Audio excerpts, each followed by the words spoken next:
Nimrod, the one who started Christmas. Nimrod was the first emperor and tyrant. He's the first pharaoh, first Caesar, first Alexander the Great. He was a son of Cush. Cush is another word for Ethiopia. He's the grandson of Ham and the great grandson of Noah. All right. So his wife was Ashtaroth, also known as Semiramis, also known as Ishtar or Easter. And his son as Tammuz. This is all part of the Babylonian mythology. I'm going to get more into it, which Tammuz is just Nimrod reincarnated. He's also known as Baal or Beelzebub. Baal means Lord of the Gods. Okay, so when he died, he was deified into a god and made into the head, the leader of all gods around the world. He is also known as the Lord of the Flies. So he's known as a mighty hunter, as the scripture describes him in Genesis 10, in verse 8 and 9. Describes him as a mighty hunter. So as he hunted, he kept a lot of artifacts of horns, of wings, of animals, your skin, leopard skin. So he's known to keep all these artifacts, different symbols that represent him, which I'm going to go into more of it. The sun, the bow, the arrow, stars, horns, wings, large objects, because he was the founder of the Tower of Babel, which is described in Genesis chapter 11. And so different tower-like objects describes him, like the Christmas tree, the pyramids in Egypt, and more. Eiffel Towers and all that. We're going to get into it. So Cush, like I said, is another word for Ethiopia. It's in the east of the land of Shem and Ham, commonly known as Africa. Cush is, also means, or Ethiopia, or Ethiop means black or black skin, melanated skin. Okay, so the people there in that region were known to be melanated black people. So that's what Cush or Ethiopia means, the people that were melanated black. So Nimrod, aka also known as Baal, meaning Lord of the Gods, or Beelzebub, he's also known as a sun god. Okay, so everything related to the sun, according to Babylonian mythology, that represents him, or fire. So like for instance, all these different names of gods, like Molech was one of the gods where the pagans would have their children run through fire. Because it represents him being the sun god, so he's the founder of Babylon, which means confusion. So in Genesis 11, he wanted to build a tower to the heavens with him and his team, because they're amazed about the sun, the moon, and the stars. All right, the signs of the heavens, Jeremiah talks about in Jeremiah chapter 10, verse 1 to 5. So the Most High came and confused their language, because of their idea of idolatry. They were walking in unity, which nothing was going to stop them because of the power of unity, to build the tallest tower to the heavens. And, and because he wants to be his own God and make a name for themselves, the Most High came and scattered their language, and they no longer understood each other, so they couldn't continue with their project. So therefore they got scattered around the world. And from that day, that place is called Babel or Babylon, which means confusion. And Satan, the enemy, has used that idea of confusion to now confuse the whole world. Okay, so Nimrod, aka Nimrut, he has different names in different empires, different cultures. Every male figure lead deity or god is most likely connected with him, okay? And as well as his son, which we're going to get into, Tammuz, the male figure is connected with his son and is also connected with him. So Nimrut, different names, Molech, like I said earlier, the pagans will have their children run through the fire. And Molech also connects with, the modern day, like birthdays, when they have the children, put candles on the cakes and blow the fire, even though they don't do the same thing, as back then, we weren't having the children run through fire, but, having the children blow the candles, having the candles on the, these are all example of, giving worship to Molech, giving worship to Nimrod. So definitely not having the children put the candle in the cake and blowing the candles. And then the shape of the hats also, there's like tower like the hats on the birthdays celebrations. These are all connect back to the Tower of Babel. They all connect back to Nimrod, the whole process. So definitely it's just all the different traditions, they all connect back, you know. Nothing wrong with recognizing, added years to life, but the celebration of, blowing the candles, putting the hats for the children, having the children making a wish, all these things connect back to the worship of Nimrod. So, because a lot of times when they have the children running through the fire, they were trying to gain favor from this deity, their gods, So there's, nothing new under the sun. So Dagon was another god. This is in Philistine, is a half man, half fish. And we're gonna have another series of this to really go into all the different gods. So that was, he was connected definitely to Nimrod as well. Amun-Ra, he was also one of the main head gods or lead gods in Egypt, ancient Egypt. Amun-Ra. Zeus is, known as, one of the Greek gods. His, his power and using lightning, thunder, okay, to strike his enemies. Okay, so Zeus, and then Ares, one of the war-like gods in the Greek mythology, also connected with Nimrod, because Nimrod, he was not only a mighty hunter, but he was also known as a warrior because he conquered many lands and he was a tyrant, okay? He wanted total control over the world. So he was a warlike figure as well. So all those, warlike gods, they also connect with him as well.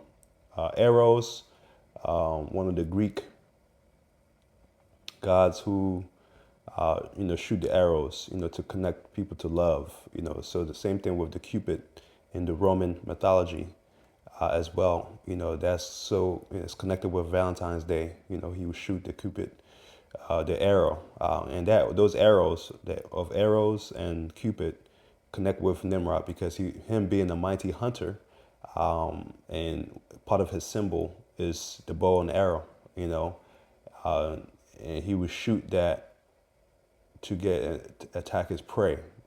So according to the mythology, how is it connected to love, like the arrows of Cupid? Is from this book, The Two Babylons by Alexander Hislop. He talks about how, he would trying to shoot in order to gain the love or the attention of his, bride, we say, or Ashtaroth, Ishtar, Semiramis, and trying to gain her love, right? So that's where the idea come from. It's all part of confusion.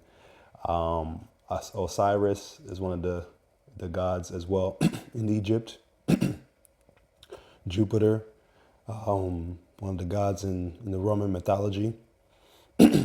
Saturn as well is one of the gods in the Roman mythology. He represents being agricultural to help, with growing the crops well. So they will, give worship to him to help bless their crops. And so is from his name, Saturn, where the word Saturday comes from. This pretty much Saturday is to give credence and worship to Saturn, so they make a whole day for him, So that's what Saturday. But we, as Hebrews, we call it Shabbat day, or Shabbat, or Sabbath. Friday sundown to Saturday sundown. The days, according to the scriptures, were day 1, day 2, day 3, day 4, day 5, day 6, all the way to the 7th day, which is the Sabbath day. the day he rested and blessed it. We have all these different days given to us by the Roman, by Pope Gregory. First start with the Caesar, King Julian, set up his calendar, and then Pope Gregory, modernized it, and they named gods on these days, like Monday, Tuesday, Wednesday, all the way to Thursday, Friday, Saturday, right, and Sunday. And so we're gonna get into that. So Ogun. Ogun is one of the gods in the Yoruba tribe in Nigeria.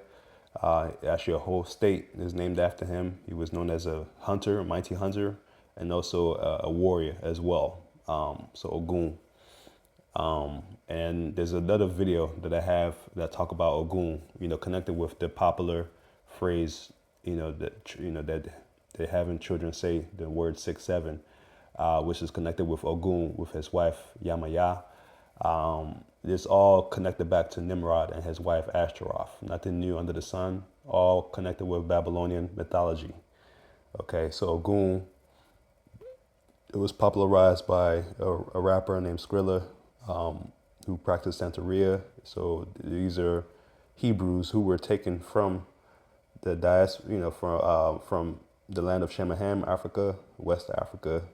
The Hebrews who migrated over there from Israel, due to different invasions of the different empires, from the Assyrian, the Babylonian, Assyrian, the Persian, the Greeks, the Romans. So it's a lot of us, not all of us were captivated. Some of us just simply migrated. Those who migrated in the west of Africa, the west of, east. So the Europeans came and took our people and scattered us. And so those our people, when they're in Cuba and Brazil, and still practice, as they were scattered, they start worshiping all these other gods, and they took these deities towards the diaspora as well. So that's where the worship of Ogun and Yamaya and all those, came from. So it's nothing new under the sun. It's all leading back to worshiping Satan. And we are to not have our children say that phrase 6-7, because it's all worshiping Ogun and Yamaya, which leads to worship Nimrod and his wife Ashtaroth, which is all leading back to worshiping Satan and demonic spirits. So he's also known as the sun god. And then Janus is one of the Roman. Oh yeah, so like I said, the word Sunday is connected with him being the sun god, so I'm going to get into that. So Janus is also a Roman god. He's a two-faced god.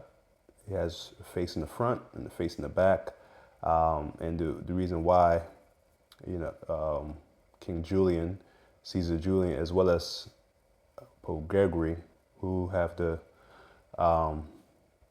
who set up the new calendar that we have today, they put January as the first month, because it represents Janus, who has the two face, one in the front who's able to see the future, and the face in the back that is able to see the past. So he's able to he is to usher the people to the future.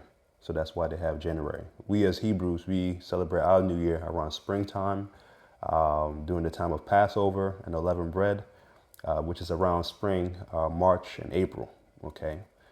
I'm going to get into that some other time. I believe that's probably why they have April Fools, to kind of mock that Satan, trying to mock that time. But it's actually the new year. And you can see it around that time. That's when even the plants and the earth has become new naturally. Everything blossoms around that time. So that's around that time. That's the actual new year of our people. But according to the Gregorian calendar, January is the beginning of the new year, which is all connected to worshiping Janus. The new year is all connected to worshiping Janus, which is all connected to worship Nimrod, and connected back to worshiping Satan. Vishnu is another Hindu god, so Vishnu is all still connected with Nimrod. I'm very familiar with this,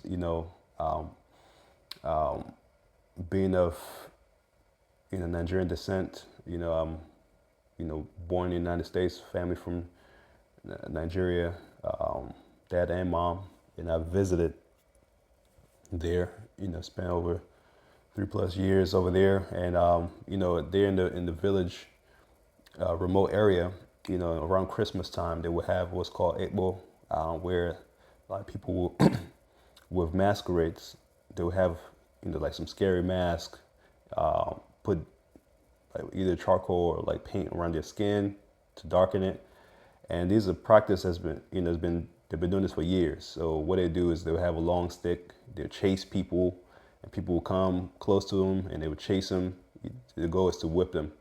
And this is all connected with the Krampus. Krampus, I'm going to get into that in another series. He was a type of Santa Claus, but there in practicing Europe, he was doing the opposite. Santa Claus he would provide, according to that mythology, good gifts. The Krampus would do the opposite. His goal is to go find children that's been stubborn all year round and, find them to get whipped. So the Igbo was a type of Krampus, where he just going around whipping people. And the goal is really connected back to Nimrod. The worship of these things are all connected with, the whole astrology. Him being the sun god, and his wife represents the moon, and their son represents the star. And these all participating on all these things, all connected with the worship of Nimrod as well. Sunday, like I said, being a sun god, so the Sunday it was catered to him as well. So the Roman Catholic Church, who changed the Sabbath day from Friday sundown to Saturday sundown, they changed it to Sunday, which is all leading people indirectly worshiping Nimrod. So once we know this information, we are to choose. Some people say, "Oh, what's the big deal?" I go to church on Sunday. We gather on a Sunday. It shouldn't be a big deal, but it is a big deal. If it wasn't a big deal, they wouldn't have changed it. And these changes were biblical prophecies. If you read Daniel chapter 7, from verse 24 and 25, it stated that somebody from the fourth kingdom is going to change the times and the seasons and the laws of the Most High. So they were fulfilling prophecies. So now that we know this information, we are to keep the Sabbath because it was according to the Messiah, Jesus Christ, Yeshua's practice to go to the synagogue on the Sabbath. That's in Luke 4, verse 16. All right, so even March, the month of March, was named after Mars, one of the Roman gods. He was a warlike god, which connects back to Nimrod, being a warrior, being a tyrant, who conquered many lands, nations, to be in total control. So Mars was named after him. It's connected with him as well. Odin or Woden, which the Wednesday is connected to, as well as connected with him. And also Tuesday as well. There's one of the gods as well that's also connected. And didn't add here, but Thursday, which is Thor's day. In the Marvel industry, they have a lot of series, connected with Thor, but really it's all really connected back to Nimrod. He was a mighty hunter. He's similar to Ogun. He was big on metals. Ogun was big on having hammer-like objects, metals, very crafty in war. So Thor was big on carrying those hammer-like objects. So these days of the week were named after a lot of these gods, which connect back to Nimrod. All right. And I put on here also, he was, Babylon represents, like the Matrix, confusion. So Nimrod, the mighty hunter. So in Genesis 10, describes him as, as a mighty hunter. So he's known to carry bows and arrows. He hunts, a lot of animals. And so these are different symbols that represent him. So the bows and arrows, the symbols that represent Nimrod, the mighty hunter. He's a subduer of the earth, a leader of Babylon. So like in horse, he's shown on here, of Egypt, having like a spear-like object. Okay, so that half human and half falcon, that all is a representation of him. So because he's a mighty hunter, he keeping all these artifacts of animals. So that's how it really, they have this half human, half falcon image here of Horus of Egypt, and holding an ankh, which is like a cross-like object, which connects back to the letter T, which represents his son Tammuz. Yeah, the Greek centaur, which they're half human and half horse. They're like, they're half human and half, or they call them demigods, right? Like half human, half gods. So like they're known to carrying bows and arrow, very crafty, good in using the arrows and the bow, right? So according to Greek centaur, but it's really connect back to also Nimrod as well, because he was a mighty hunter. He kept the artifacts of animals like the horse, the hooves, so that's why they're blended with the human and half horse, which is all connected back to Nimrod, a mighty hunter. So the Cupid, like I said earlier, the Roman Cupid, having wings and also having a bow and arrow, and he's supposed to shoot to connect love. I know it doesn't make any sense, but really, really, according to Babylonian mythology, is really connect back to Nimrod, because he's also, that part of his symbol is the bow and arrow, and also part of his symbol is also having the wings, because he is part of the artifacts from the animals. So like I said, I learned a lot of this information from the book called The Two Babylons by Alexander Heslop. I'm going to talk more about it in another page. So different symbols, like I said, the sun, the star represents him. The star represents his son, actually Tammuz. I'm going to get into that. His wife, her symbol represents the moon and eggs and bunnies. He's also known as the Assyrian winged leader. So like like whenever you see wings, you see horns, you see bows and arrows, you see hooves. These are all connected with Nimrod. And you can see in that picture too, he was holding a lion and put a sword in his chest. So because he was a mighty hunter, fearless. So I believe the scripture put his name on there, and all the way in Genesis, because he actually existed, and to this day, him and his family and his system is influencing the whole world. Like I said earlier, my children being in elementary school, constantly hearing children saying 6, 7. These are all connected with, like I said, the influence of Babylon, the influence of Nimrod, the influence of Ogun and Yamaya, which is also Nimrod and his wife Ashtaroth. These things are nothing new under the sun. They've been practiced from ancient times all the way to this day, whether through religion, such as the Roman Catholic Church, that really pushed it to this day.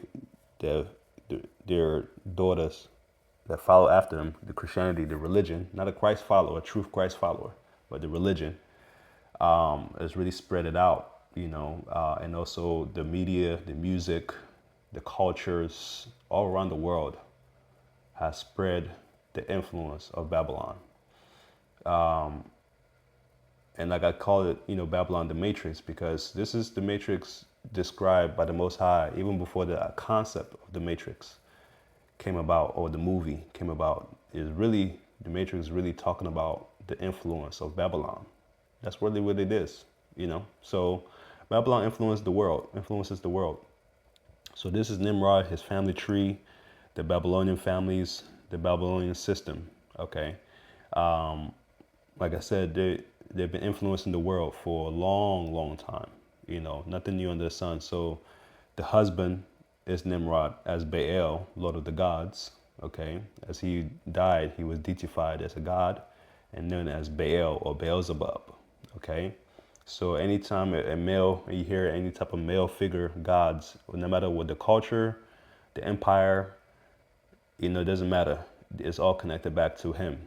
And then his wife, any type of female deity, is connected back to Ashtaroth. As the scripture talks about, or Ashtaroth or Ashtaroth. She's also known as Ishtar. She's also known as Ishtar or Easter.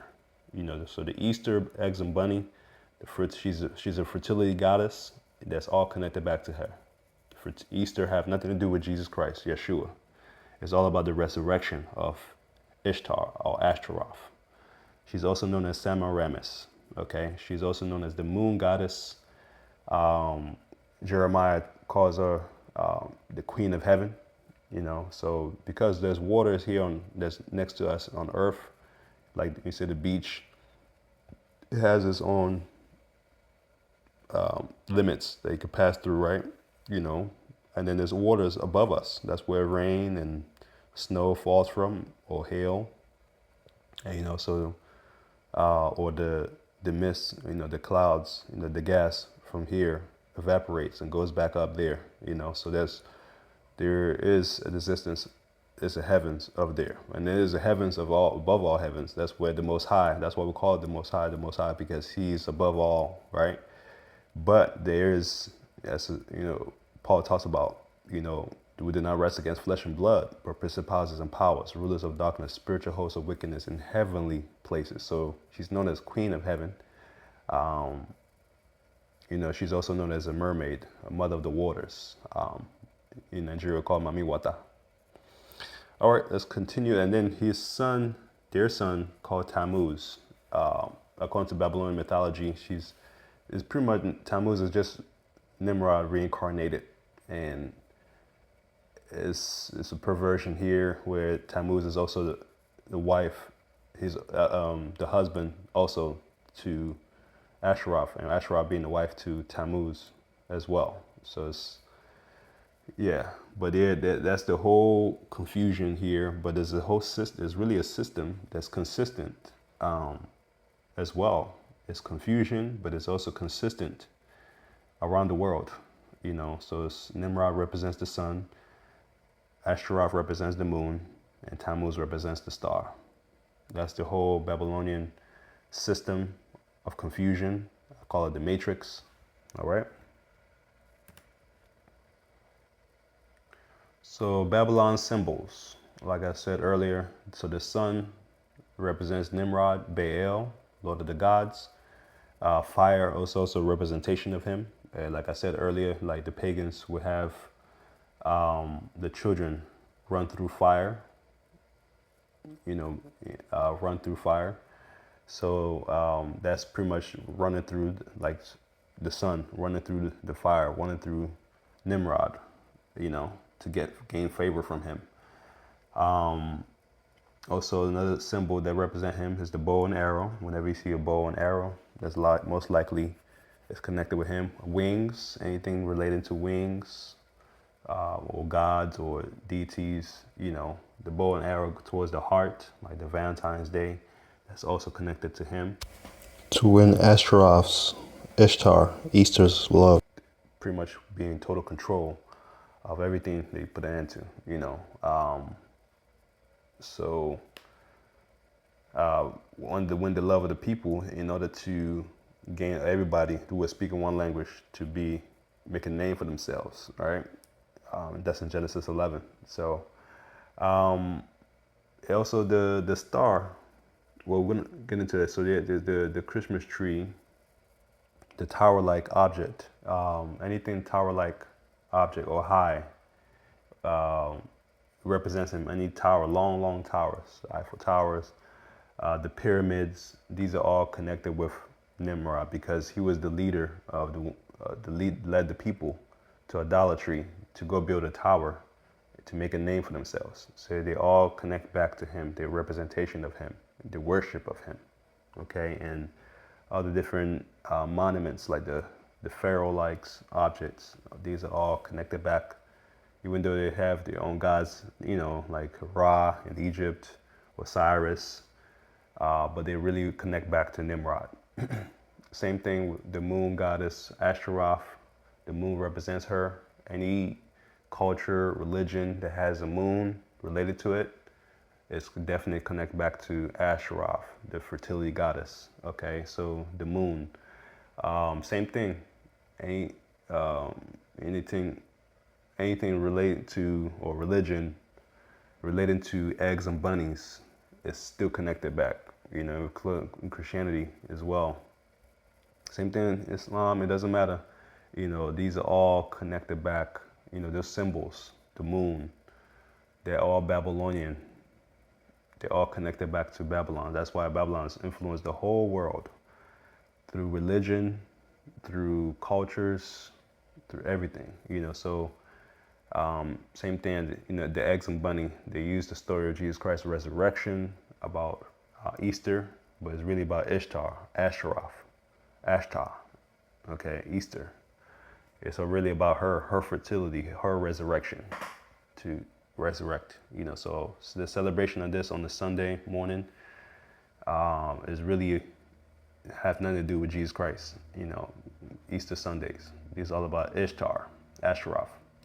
Same thing. She's also known as the mother of the waters. She's also known as the mermaid, Mami Wata.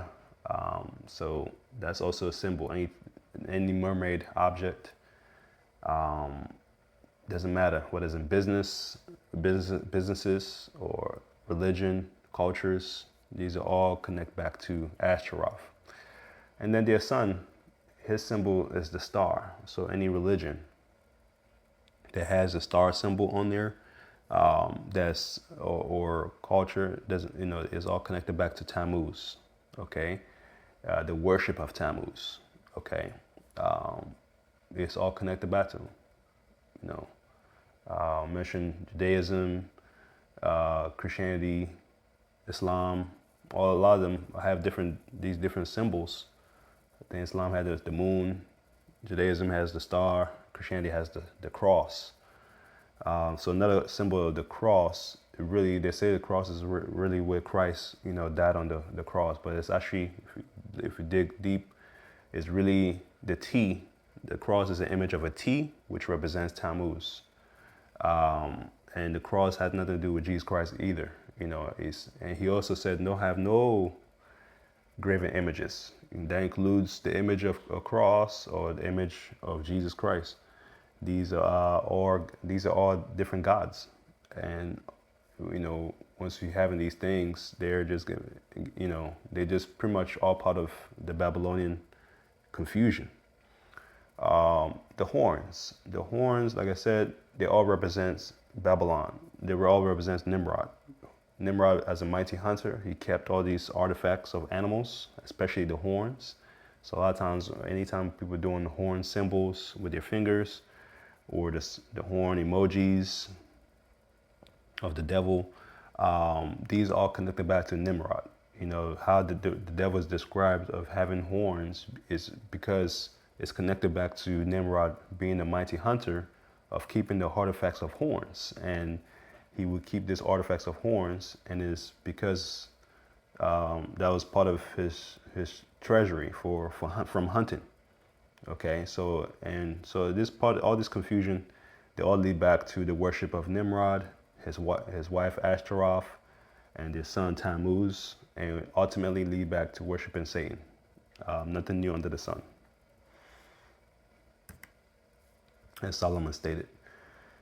So like I said, his wife also has her symbols, and you know, there are different images out there in the world. I mean, there's a plethora, but you know, just put some images here, some of you may be familiar with. His wife Ashtaroth, also known as the moon goddess, aka all these different names at the bottom here. But as you can see in the images, start off with the Statue of Liberty. It's believe it or not, but it's still connected with her.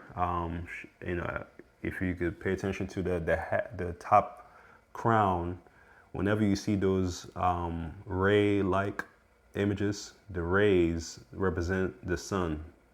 Okay, and also it's connected with the moon as well, but mainly the sun. And for her being the wife to Nimrod, you know, they're all connected. So anytime you see a ray-like image, whether it's from a male god or a male or female, it's all connected with the Babylonian mythology. Okay, so the rays and the Statue of Liberty and holding the fire. All these are not by accident. They all connected back with the Babylonian mythology. Um, Same thing. At the bottom there's that's I believe there's Aphrodite. She's known as goddess of wisdom in the Greek mythology.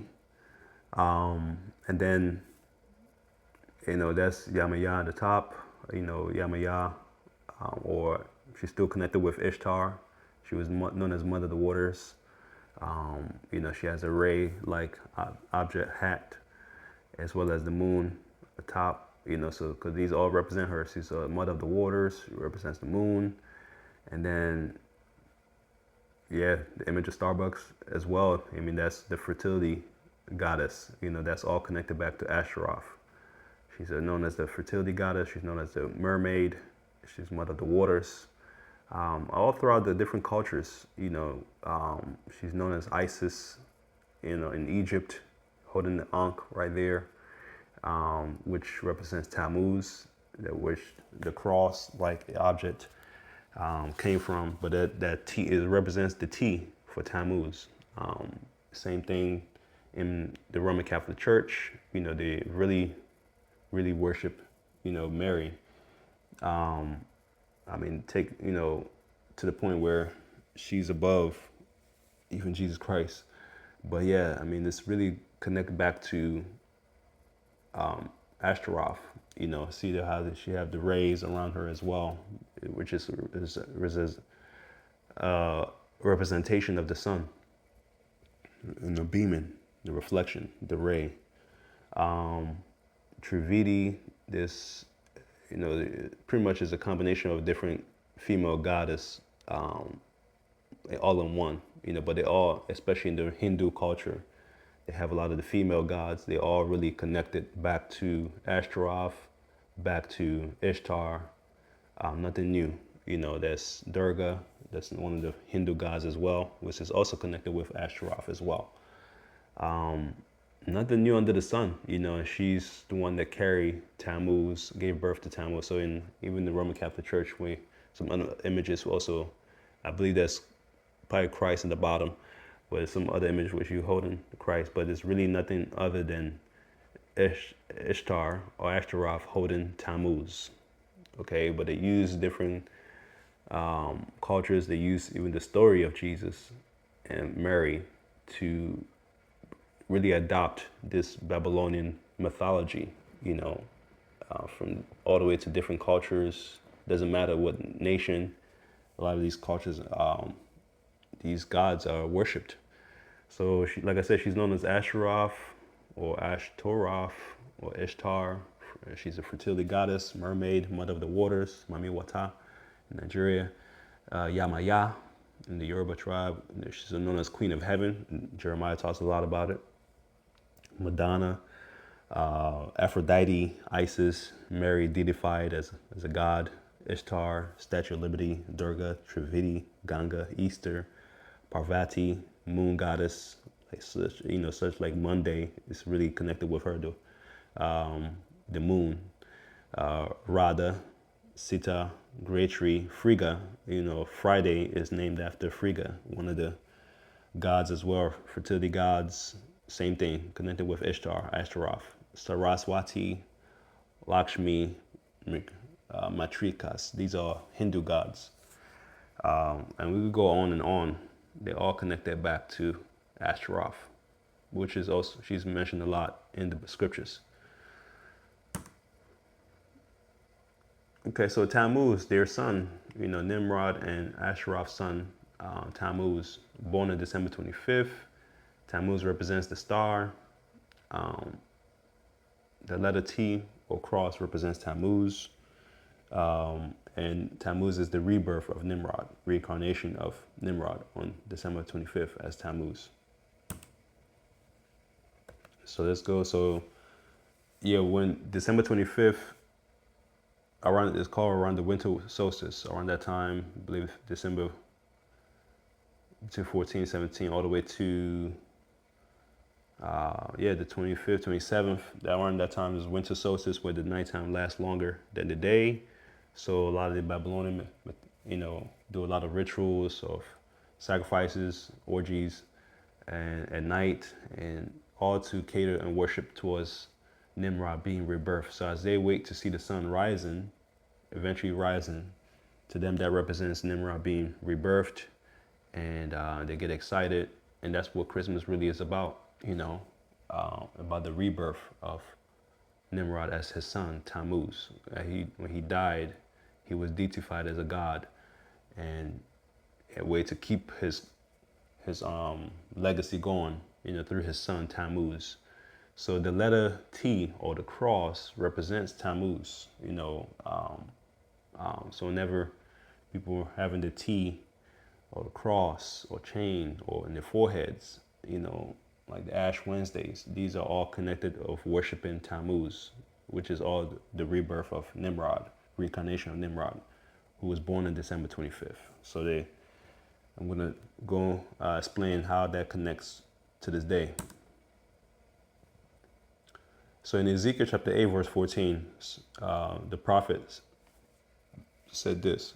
So he, Ahaya, the Most High, brought me, Ezekiel, to the door of the north gate of the master's house, and to my dismay, women were sitting there weeping for Tammuz.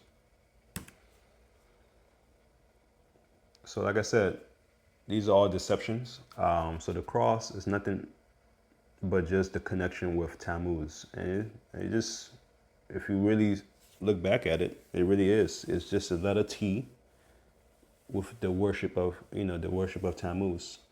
And also, as the scripture says, curses the tree, where pretty much as the scripture says, the people would do evil will be hung on the tree and all those things, right? But it's really connect back to really the worship of Tammuz. The T is the sign of the cross. Is really about the have nothing to do with Jesus Christ dying on the tree or dying on the. It's really is the Roman Catholic Church adopted a lot of the Babylonian mythology, and they infused it into the scriptures. They infused it into the Bible. Okay, so the cross represents the letter T for Tammuz, not Jesus dying on the cross. It's all deception. And so when they putting the cross in people's foreheads or people wearing the cross, is really giving worship to Tammuz, okay, without realizing it. It's being a coercion, deception from the devil, using stories of the Bible. Jesus died he died on the tree for our sins, but is really because the Roman Catholic Church adopted so much of the Babylonian mythology. Okay, and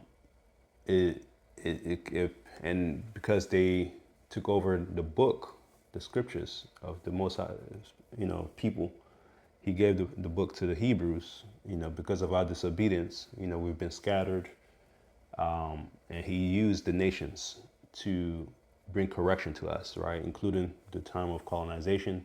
And during that time of colonization, the Roman Catholic Church, not only were they colonizing our people, by military, conquer the people by military, but one of the ways that they control the people is using religion, such as Christianity, to control the minds of the people, and influence them heavily to this day.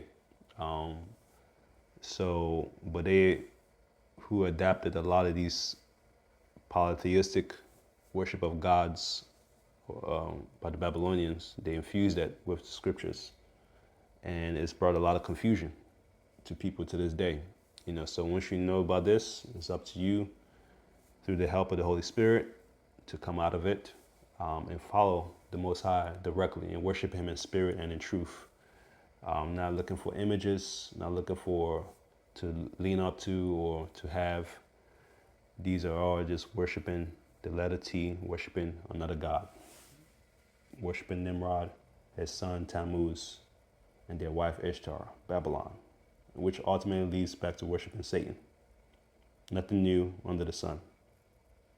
This practices that have been doing this since ancient times all the way to this day. That's why it's called, that book called the Two Babylons. You know, these practices of worshiping of Nimrod, his wife Ashtaroth, Ishtar, and their son Tammuz. They've been doing this for ancient times, even before Christ was here. Jeremiah talks about this in Jeremiah 10. You know, they've been doing this a long, long time, you know, and it's been infused and passed down to this day, all the way to 2025, when I'm doing this presentation. So we are to come out, you know, the Most High has been telling us to come out of the Matrix for a long time, even before the Matrix came out, the movie or the concept of it, you know, because the Matrix is Babylon. You know, he's been telling us to do that a long time ago. All right, so I put on here what they all have in common is that they were all born on December 25th, winter solstice. Pretty much, it may not be the exact December 25th, but around the winter solstice time, you know. So, but the whole goal is really showing that they're all connected.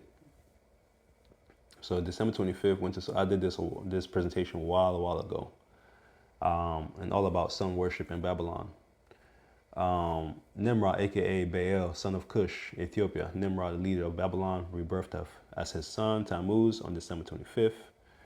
Horus, son of Pharaoh, Osiris, and mother Isis.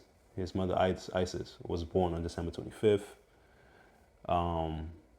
Helio, a Greek sun god, was born on December 25th. So he has a sun. They all connected. So he has the sun rays at the top of their heads. They're all connected with Nimrod and their son Tammuz. Apollo and the wife Ishtar, you know, the wife. Apollo, a Greek and Greco-Roman sun god, who was also born on December 25th. Indo-Iranian male figure deity, god. Represents like very similar to like the Statue of Liberty there, which has the rays, the sun rays around it.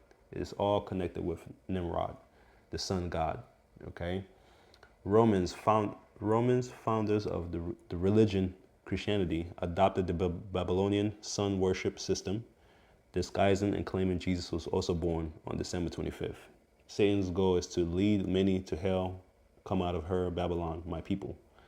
It is all part of Babylon confusion, the devil's matrix system, to lead the whole world to worship him, Satan himself.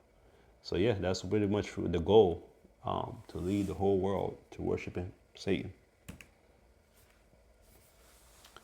All right, so you see this image here. So that's why the Christmas tree looked like a tower, and they have a lot of times they have the star on the top of it. This is not by accident, you know. So the image you see on the right here, close to the Christmas tree, is like the Tower of Babel in Genesis 11, when Nimrod and his team, this is Genesis 11, verse 1 to 9, we're building a tower. They wanted to come together, the nation, everyone was speaking one language, and he made them to, let's build a tower and make a name for themselves, because as Jeremiah 10 from verse 1 and 2 talks about, you know, how the heathens are amazed about the signs of the heavens, you know, so they're amazed about the sun, the moon, and the stars, right? And learn not their ways, you know. He goes into that. We're going to go into it. You know, so the Christmas tree is mentioned in the scriptures in Genesis and Jeremiah 10. So because it's really that tower-like object is shooting for the stars. I mean, when you hear the words shooting for the stars, it's really connected about how Nimrod and them were reaching towards the heavens. Okay, so that's why the Christmas tree is like that when they put the star there, because the Christmas tree itself is an object of the star, the tower. And also, like, you know, like most of the hats that he mostly wear were like that shape.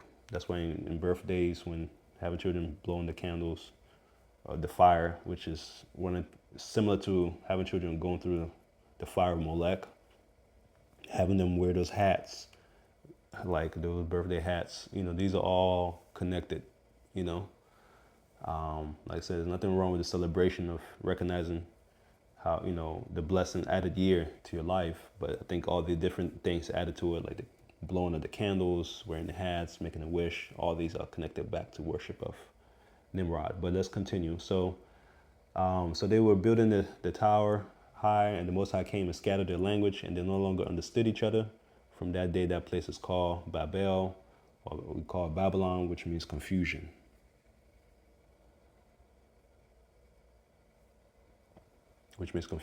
Okay. Let's continue here. So the Most High came and scattered their language, and no longer understood each other. And so they got scattered around the world, and that place was called Babel, which means confusion. So Satan is using that whole idea of confusion to confuse the whole world, and he's adopted that to himself and made a whole system of it, of confusion, through Nimrod, his wife Ashtaroth, and his son Tammuz. So Christmas tree is shooting for the stars, and the gifts is to give a gift to Nimrod, the deified God. So when children or people are putting the gifts underneath the tree, you bow down pretty much to the tree. And the Most High, part of his commandment said, don't have no other gods for him. That's the first one. And the second one is, don't have any graven images of any likeness. Anything that's in the heaven above, anything that's in the earth beneath, anything that's in the waters under the earth, don't bow down to them or serve them. So by bowing down to them without realizing it and putting the gifts underneath, that's bowing down to the tree, that's bowing down to Nimrod without realizing it. That's bowing down to Satan. And the whole part of buying the gifts, like everything is strategically done, like I mentioned in the previous video, Black Friday, giving good deals in order to get good gifts, in order to go bring the gifts to put underneath this tree. That's pretty much all it leads back to idolatry. The worship of Nimrod being reincarnated, rebirthed as Tammuz. Nothing new under the sun, as Solomon said. So Jeremiah talks about this, even before Christ was here, he describes this behaviors, and the Israelites were doing these, his people, the Most High's people were also imitating the nations doing this, and he's warning them not to do that, not follow the ways. So he says in Jeremiah 10 verse 1 to 5, hear you the word which the Master speaks to you, O house of Israel. Thus says the Master, learn not the way of the heathen, the Gentiles, those who are outside of Israel, and be not dismayed at the signs of the heaven, for the heathen are dismayed at them. For the customs of the people are vain. For one cuts a tree out of the forest, the work of the hands of the workmen with the axe. They decorate it with silver and with gold. They fasten it with nails and with hammers, that it move not, that it doesn't move. They are upright as the palm tree, but cannot speak. They must be carried, because they cannot move. Be not afraid of them, for they cannot do evil, neither also is it in them to do good. So he's saying, hey, look, this is what they do. They're amazed about the signs of the heavens.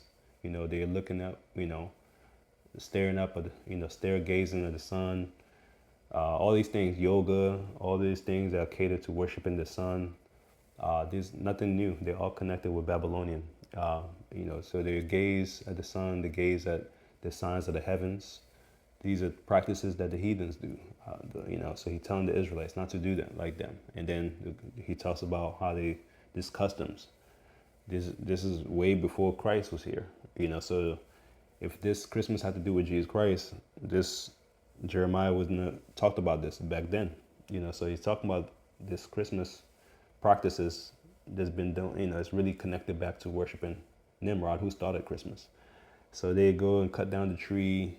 They have to bring it to their house because the tree cannot walk, neither could it talk, cannot move, and they face it upright like the palm tree, right? They have to put a stance to it, nail it in the ground with nails so it can stand and will not fall. And they decorate it with what? Silver and gold. Today they have different decorations, colors, red, blue, doesn't matter. Majority of times they put the star on the top because it's really the rebirth of Nimrod as his son, Tammuz, and also reaching to the stars. So yeah, nothing new under the sun. It's all connected with the worship of Nimrod and as his son, Tammuz, rebirth of him. And also giving credence and worship towards the attempt for him to do to reach out to the heavens, it's with the Tower of Babel. So all these different holidays, they changed the Sabbath day to Sunday. It's all catered to worship him. Easter, it's all catered to worshiping his wife. Valentine's Day, the Cupid with the arrow and the wings, is worshiping him. Halloween, of course, worshiping him. The dead, they said the Roman Catholic Church made it popular. They say it's about the dead saints, but it's really about the dead. Nimrod and his wife Ashtaroth and his son Tammuz. St. Patrick's Day, you could go on and on. They're all connected back to worshiping Nimrod, the sun, Tammuz. With Thanksgiving, though that one has connection with the, when they slaughtered a lot of the Native Americans before they took the land from them. But it's really, some of these things were practiced, things given in Europe, but it's really connected all the way back to the worship of Nimrod, Ashtaroth, and his son Tammuz. They're mentioned in Judges chapter 2, verse 13, and Tammuz is also mentioned in Ezekiel 14 and 16, how the women were weeping for Tammuz. So he's calling Israel to come out of her. So how did it become so popular to this day? So there were the Roman Catholic Church and the Roman Emperor Constantine, who was leading them, and the Roman Catholic Church gathered. And then this council, called the Council of Nicaea, 325 AD, where they made changes and they were fulfilling biblical prophecy, pretty much, in Daniel chapter 7. So led by Roman Emperor Constantine, with over 300 Catholic bishops, met and picked December 25th to be the birth of Jesus Christ. He wanted to politically gather the pagans who were already celebrating this worship of Nimrod as rebirth as his son Tammuz, and combine it and pick a day and use the story of Jesus' birth to combine the Christians as well as the pagans have one day of worship and gathering, right? So he did it as a political move to get the likes and the favor of the people. But really, he was also fulfilling biblical prophecy of changing the times and season. And not only did they, December 25th, on that day, they changed the Sabbath day that time from Friday sundown to Saturday sundown to Sunday. They made a lot of changes. They replaced his holy days, his feast days, which is Passover, unleavened bread. They replaced it with Easter. November 1st, I believe, to be All Saints Day, which is connected with Halloween, October 31st. And we could go on and on, But yeah, so that's what made it so popular. And to this day, it's influenced the whole world. So our children are born into it. You're born into the Matrix. You're born into Babylon. And it takes Jesus Christ, the Holy Spirit, to bring us out. So Leviticus 23, the Most High already gave us his holy days. Leviticus 23 goes into details of his holy days, which are much more enjoyable. A lot of them have, different, a lot more longer days to celebrate, and which have meaning. They're connected back to the Messiah. They're connected back to the Most High, Jesus Christ, Yeshua, Yah himself, the Holy Spirit.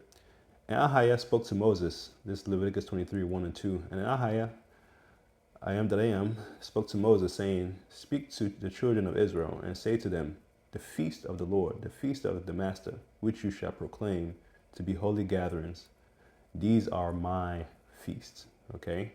So he's already gave us his holy days, which are more enjoyable. So Satan strategically pick a lot of these holidays to really distract us from his holy days.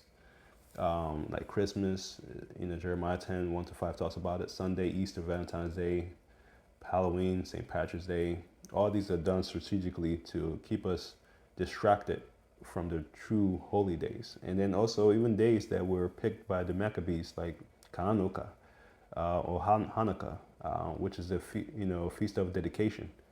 That's mentioned in the book of Apocrypha, one of the books that were taken out. It was in the 1611 King James Version called the Apocrypha.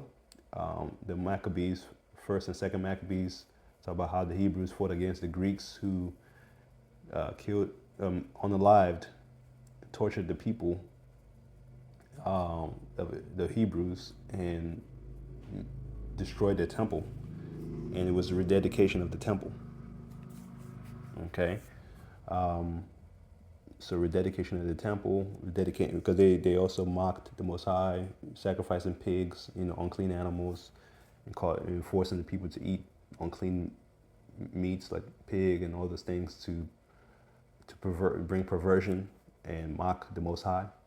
So when the Most High gave Judas Maccabees, which I'm going to go have another series about him, the victory with his brothers over the Greeks, who used, I think they were sub over the Greeks.